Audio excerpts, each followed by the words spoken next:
300 men, one narrow pass, and an empire of 1,000,000 marching toward them. This is the story of the men who chose to die standing so that others could live free. This is Thermopylae.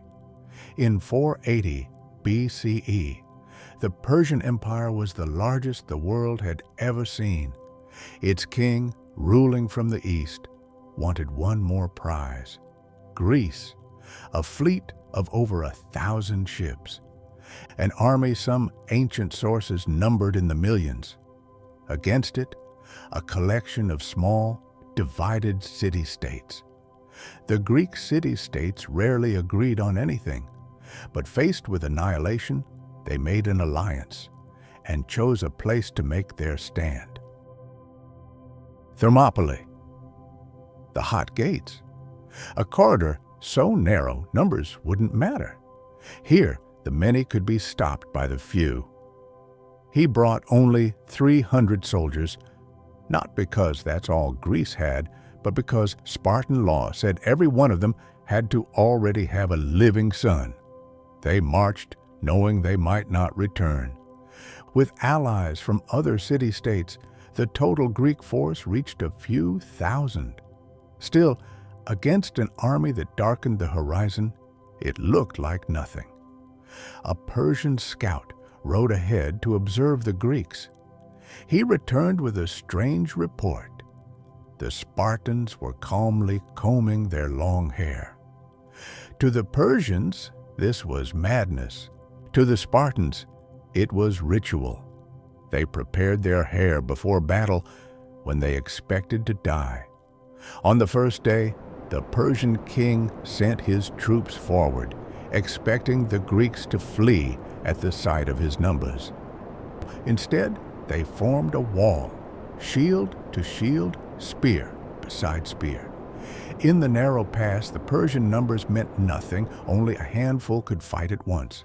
Wave after wave broke against that wall. The Persians fell back again and again. Furious, the king sent in his personal guard, his best warriors, said to be immortal. They were not immortal that day. The wall held. The first day ended in Greek favor. Day 2 began the same way. Wave after wave, the Persians attacked. Wave after wave, the pass held. The Persian king began to understand. This pass could not be taken by force, not with 1,000,000 men, not in 100 days. But someone in the region knew of another way, a hidden goat path that curled around the mountain, coming out behind the Greek position. For a reward, that path was revealed to the enemy. History remembers his name as a warning and forgets the names of the men he doomed. Under cover of darkness, an elite Persian force began the long climb around the mountain. At dawn, word reached the Greek camp. They had been outflanked. The pass could now be attacked from both sides. Most of the allied Greek forces were dismissed that morning. There was no dishonor in retreat now. The position was lost. But 300 stayed, along with a small number of allies who refused to leave. They knew exactly what waited for them. They stayed anyway. Not to win. There was no version of this story where they won.